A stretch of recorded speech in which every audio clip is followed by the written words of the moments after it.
Hi, I'm Sean and welcome to the Penguin Project website. This video is a resource that supports the energy flow model from our booklet we made called My Penguin Heart. We assume here that you've read the book and that you're working on your own model or maybe as a team. The model in the book is actually my own, well, the example model that is. And we've made this video to explain a little bit more about my model because ideally someone would be going through with you the process of doing this model, and it would take like a day. So here what we're going to do is I'm going to quickly go over my context, how I came to culture, and then we'll start talking about my model. You started from the high point, just as you would. And then we'll do some sense making, what I've learned, and maybe some ideas. The video will only take 10 minutes, maybe even less.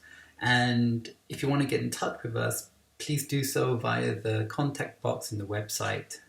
Okay, so let's go. A little context about me. Before coming back to work in culture in Europe, I was an editor-in-chief in a massive state-owned publishing house in China, and I was producing books on art and culture. For me, it was about creating this platform that could mix together established artists and new artists and have that spread all over North America and Asia.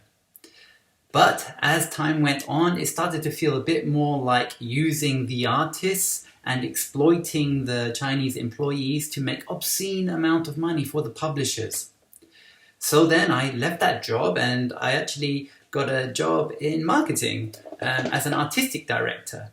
And that was great for a short time, and I was cultivating capacity building environments for a team of 13 motivated designers, and it was a lot of fun. But the impact that we had started to feel wrong to me. It started to be a bit more like trickery in this Chinese corporate landscape. I wanted to make a socially relevant impact with my efforts. Earning a good salary was no longer good enough for me. The novelty of working in another country like China was no longer enough for me.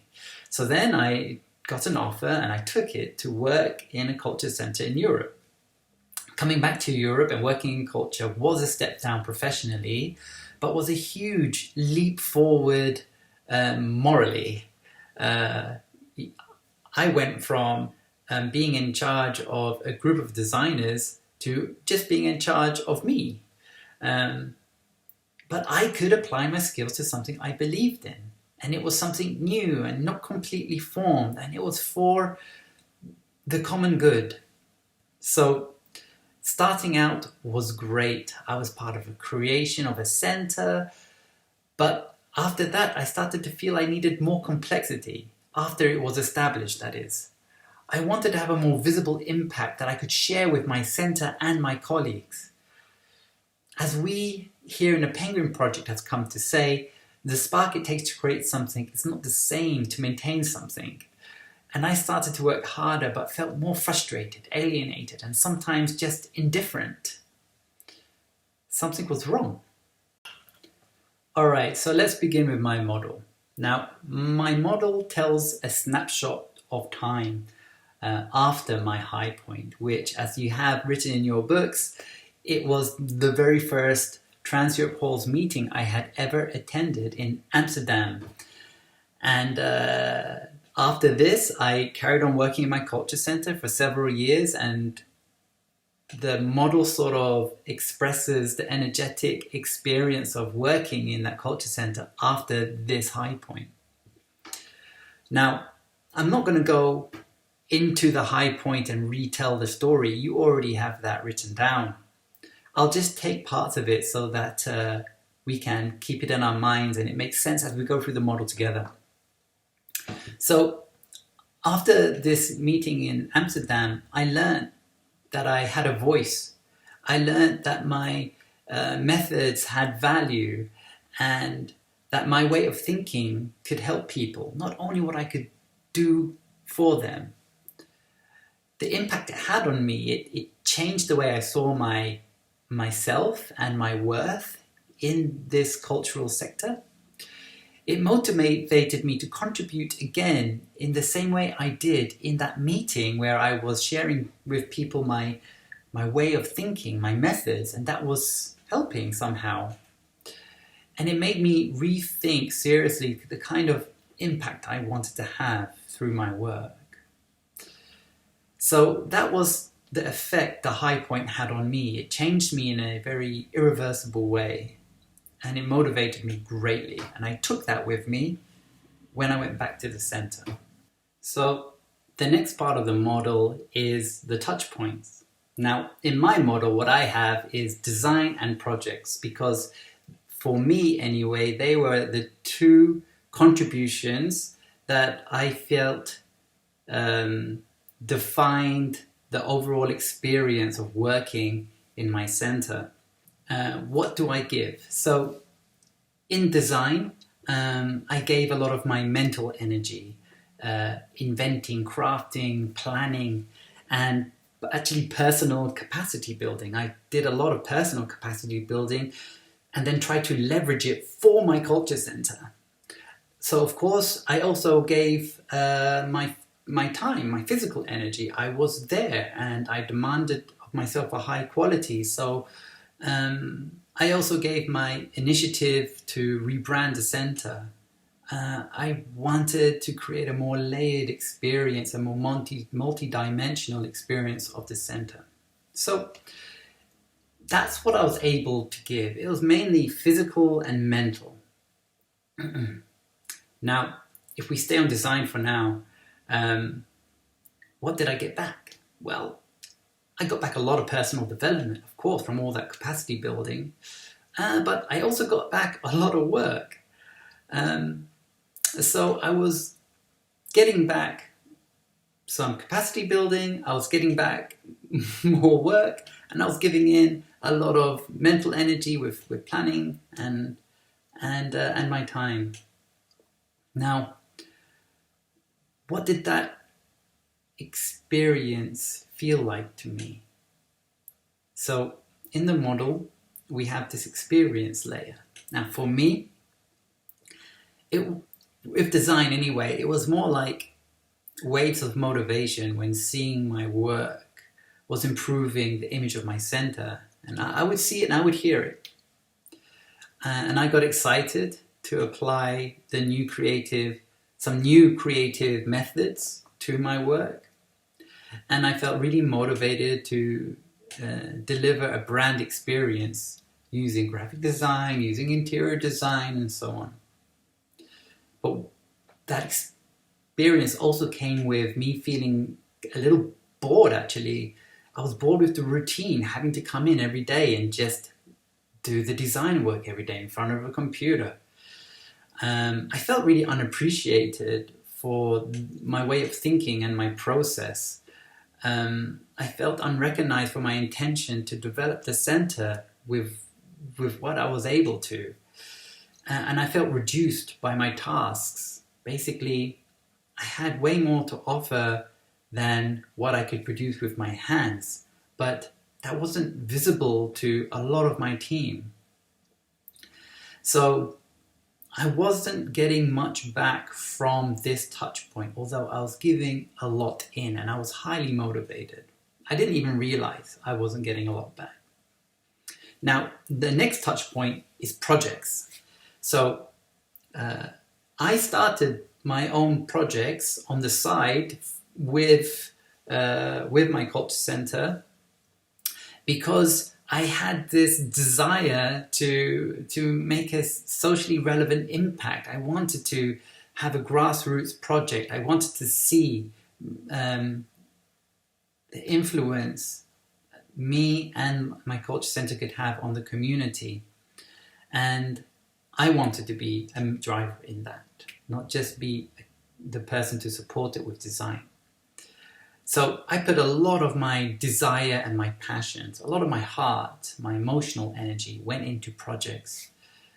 A lot of my mind, my mental energy with project management skills from the past as well went in there. And a lot of my time promoting the projects and developing a team of volunteers. So it became a big passion of mine to run these projects. Now, what was that experience like? I was super driven to take part in the steering of all of these projects.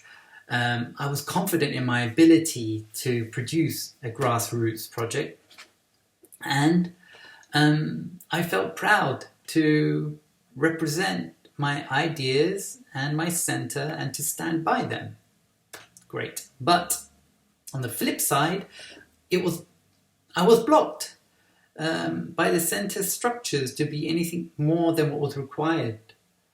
I felt deflated that my will to co-develop with my center was invisible to most of my colleagues, and I felt underwhelmed at the lack of interest my team had at the creative processes that I was using to develop these projects.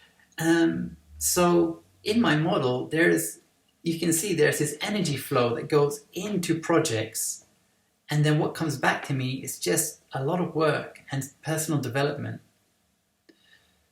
So the touch points themselves weren't really feeding me. So what was? Well, for that, we got to go a little bit deeper into the model.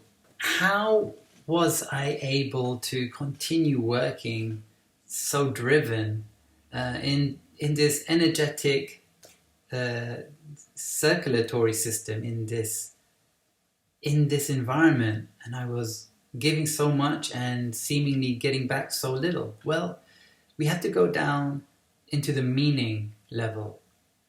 Now, for me, let's just take the design side. For me, that was about capturing the value of the center and then transmitting it to the audience. I wanted to claim an area of mental real estate in people that only lived my culture center. Yeah, and for me, it was about having an important role in a very meaningful organization. For me, design was a bridge that connected the culture center to the public. I had to become less me and be more the center. It was the meaning level that was able to give me a little bit more energy, that I could get through some of the worst parts of the experience. Now, on the project side, the meaning for me was that through projects, I was able to practice being the version of me I wanted to grow towards, a new direction to grow my own capacities parallel with my centers. And that's always been important to me. I don't want to go it alone. And with this will to build something. So it was refreshing. I wanted to contribute to a greater impact. And I felt that projects was the way to do it, because it was building something that you could then step away from and other people would come in and fill that gap. My way to directly ignite activity in the community was through building these grassroots projects. So again, because of the meaning of this, it charged me enough that I could maintain my my presence there, even though the experience started to be a little bit difficult. Now, at the very bottom of our model, we have the meaning for the center. Now, for me, the meaning of the center played a big role in how I was able to stay there longer, even though I wasn't getting charged as much as I would have liked. From the design perspective, the meaning for the center was design is the common ground that we build for the audience. And I can be part of creating this idea dimension where the relationship takes place. Through the projects, the center creates a movement in the community. The center becomes magnetic. It's a patchwork of culture in the city, enabling, connecting, empowering people's capacity to act. So, when I look at my model, I somehow see someone motivated by the idea of the center and getting charged by the idea of the center. But over time, the experience of working there wasn't charging me enough. Actually, it was started to drain me somehow, and that just wasn't sustainable. Okay, so that was the snapshot of my model. So basically, what happened at the end? I ran out of steam, and my drive took a hit. My team saw that I was diminished, and I suffered from anxiety. I think because what was wanted of me was very basic design work, but what I was doing was that plus brand development plus project development, and I felt anxiety that no one cared or recognized any of that, but only cared about the design work that I no longer really cared that much about anymore. I somehow knew that people felt my discontent, and connecting with my team was hard. They seemed cynical to me now, and I must have seemed like a dreamer to them. The work I was being judged for was unimportant to me, and conversely, the work I felt was important was not even on the radar of most of my team. I had come to learn so much working in my center, and I had amazing mentors, and I did grow, but the system I was in did not account for that. The team I was in was crystallizing, and I was changing. There just wasn't a capacity in the center to host a changing person like me. And it was sort of frustrating because, like I just said, I had incredible mentors, and individually I had an amazing set of friends that were also my team. But I somehow felt like I outgrew the gap that I used to fill so neatly. And the center wasn't going to change its shape for me.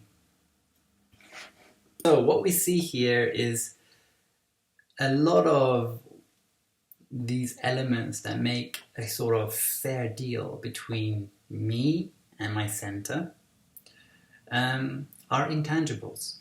It's not about the money and the time. It was about my drive. It was about my growth potential, stuff like that. And after going through this model, I could see how important over time those intangibles were to me. So let's go over a few of them now. Well, my high point, it's a classic ridge metaphor. The high point was like walking a ridge, but I felt supported by my team. So when I went to the Trans-Europe Halls network and I spoke, my team were with me and they appreciated the risk I took. I learned something new about myself, and it changed the way I looked at things, and I enjoyed the time on that ridge, and I liked that I got to spend it alone but also with my team through this intangible map of energy flow. That my spark is charged when I can take a risk with my team, betting on our ability to multiply our impact of our center. This relationship, it stopped being a resonant one. Once mutual transformation was no longer possible, it began to be draining for both me and my colleagues. I drained myself because I was so in touch with the idea of the center, and over time that wasn't enough. I needed the experience and the touch points to charge me also. If we look at this from the perspective of the two sides of the same coin, you can see that the idea of the center was inspiring me, but the practice was deflating me. The beauty was controlling me, and I was not aware of the dark side of my passion. I did not manage that. So in the two sides of the same coin, we talk about the beauty and the beast of culture. Well, in my case, I was being controlled by the beauty of culture, and eventually that started to burn me out. There's a part in the book called The Penguin Goggles where we talk about having a frame of reference. And after going through my model, I realized that I made an assumption with this relationship I had with my culture center. My assumption was something like my capacity, my passion, my growth can translate to the transformation of the center. And through my work and my sharing in the team, I could contribute and I could steer. But actually what I found out was I can only contribute to a predefined part of the center, and steering happens somehow indirectly. My growth potential contributes to the center's development, but the center's development is not contributing to my long-term growth potential. I thought I was in a relationship of mutual growth, but I started to get drained when each time I put my energy to go beyond my basic functions, I found out that I was alone. No structures to support my venture, and no one in my team could see my intentions. I grew past the space I first filled, and the center was not going to adjust for that. But I kept trying anyway. Okay, so now with this model, I can see how the energy flows and where I am charged and where I'm drained. I can see what are the intangibles that mean a lot to me, and it makes a lot of sense. So what now? What can I do with that? In my team, I make sure that my intention is communicated and my team comes with me on the journey. In the center, in our structures, I make sure, or at least I try my best to contribute to structures that co-develop the individual and the organization. Okay, so this is the end of the video, and I just want to say a big thank you if you managed to get here. I have been rambling longer than I said I would, I know. We feel that one of the best things we can do is to help our sector nourish itself by nourishing its people. So if that kind of thing is interesting to you, and you want to talk about your relationship with your center or your structures, your culture of work, on an organizational level, on an individual level, doesn't matter. We want to know. So get in touch with us in the contact box here on the website. You can sign up to our newsletter and we will send you something maybe 5 times a year. And yeah, just let us know. So thanks again and have a good one. Ciao.